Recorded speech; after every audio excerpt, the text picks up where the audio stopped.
और एक और बड़ी खबर, लेबनान पर इजराइल के हमले का फ्रांस ने विरोध जताया है। फ्रांस ने कहा लेबनान पर हमला तुरंत रोके इजराइल। लेबनान के नए गाजा बनने के खिलाफ है फ्रांस। ये इमैनुअल मैक्रों की तरफ से बयान दिया गया। तो देखिए इमैनुअल मैक्रों क्या कह रहे हैं, फ्रांस का रुख क्या है इस जंग को लेकर। कहा गया है लेबनान को दूसरा गाजा मत बनाना। इमैनुअल मैक्रों कह रहे हैं लेबनान पर इजरायली हमले तुरंत बंद कर दिए जाएं। हिजबुल्लाह जवाबी हमले बंद करे, यानी लेबनान की तरफ से जो हमले हो रहे हैं वो भी बंद किए जाएं। दोनों देशों के बीच तनाव कम हो, गाजा की तरह लेबनान की बर्बादी ना हो, यह कहा गया है फ्रांस की तरफ से। अब इसके मायने आप जरा समझिए, इजराइल पर हमला रोकने का दबाव और ज्यादा बढ़ेगा। यूरोप के दूसरे देश भी खुलकर ऐसे में सामने आएंगे।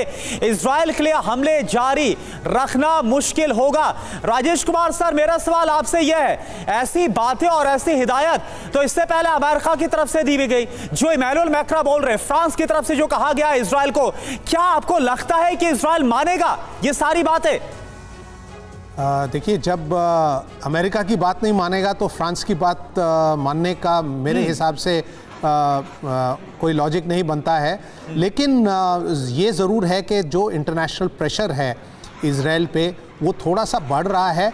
पर दूसरी तरफ मैं ये भी कहूँगा कि देखिए, जब जिस तरह से गाज़ा में उन्होंने अटैक किया और जिस तरह का इंटरनेशनल रिएक्शन आया, उस टाइप का इंटरनेशनल रिएक्शन जब उन्होंने हिजबुल्लाह पे किया है उस टाइप का रिएक्शन नहीं आया है। और इसकी दो तीन वजह हैं।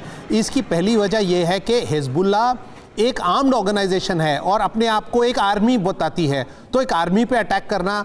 दूसरा, हिजबुल्लाह जो है एक शिया ऑर्गेनाइजेशन है, तो जो अरब स्ट्रीट में उनके लिए जो सिंपैथी है जिस तरह हमास के लिए थी, उस तरह की सिंपैथी उनके लिए नहीं है। तो और तीसरी बात यह है कि मिडिल ईस्ट में जैसे सभी ने बताया कि यूएसए कोशिश कर रहा है कि ये रीजनल वॉर में ना तब्दील हो।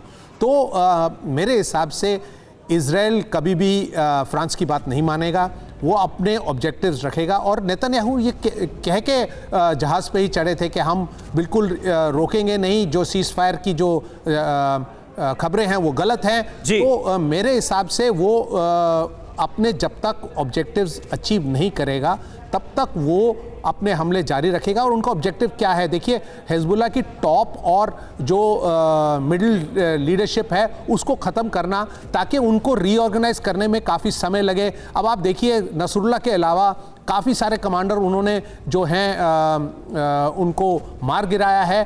और लगता यही है कि अगर नसरुल्लाह, जैसे हम बात कर रहे थे, अगर नसरुल्लाह लेबनान छोड़ करके चले गए तो आप ये समझिए कि आइडियोलॉजिकली जो है हिजबुल्लाह हार गया है, क्योंकि उसकी टॉप लीडरशिप अब लेबनान से बाहर हो गई है। तो इसका ये मतलब है कि उनको, और जो मिडिल लीडरशिप है वो है नहीं। और ऐसे छोटे-छोटे लोग इतनी बढ़त लेने के बाद इजराइल रुकेगा क्या? भले ही फ्रांस और अमेरिका की तरफ से दबाव है रुकने का, सीज फायर का, जंग बंद करने का। देखिए अमेरिका का क्या रुख है। अमेरिका के राष्ट्रीय सुरक्षा परिषद के प्रवक्ता जॉन किर्बी बड़ा दावा कर रहे हैं। वो कह रहे हैं नेतन्याहू ने युद्ध विराम के लिए पहले हामी भर दी थी, लेकिन बाद में अपने वादे से मुकर गए।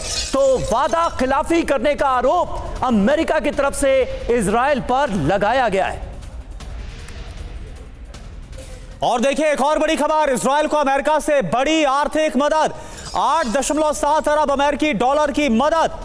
तो एक तरफ आपने सुना जॉन किर्बी की तरफ से क्या कहा गया कि वादा खिलाफी कर रहा है इजराइल, दूसरी तरफ एक बड़ी मदद पहुंचाई गई है युद्ध के बीच।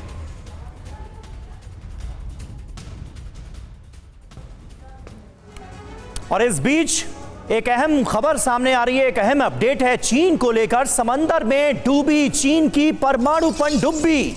चीन के पास समंदर में डूबी सबसे नई पनडुब्बी। जहां पनडुब्बी डूबी वहां की सैटेलाइट तस्वीर देखिए जारी की गई है, वो इस वक्त हम आपको दिखा रहे हैं। चीन में वुहान के पास समंदर में ये नई पनडुब्बी डूब गई है। अमेरिकी अधिकारियों के हवाले से यह खबर सामने आई है। ये जो पनडुब्बी डूबी है उसकी सैटेलाइट इमेज भी हम आपको दिखा रहे हैं।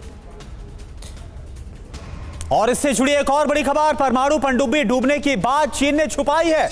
कुछ महीने पहले ही डूबी थी परमाणु पनडुब्बी, लेकिन आप देखिए चीन ने बताया नहीं। परमाणु पनडुब्बी डूबने पर चीन ने चुप्पी साध रखी है और ये वही जगह है जो कि इस वक्त हम आपको रेड करके मार्क करके दिखा रहे हैं। ये वही जगह है जहां पर परमाणु पनडुब्बी के डूबने का अनुमान जताया जा रहा है।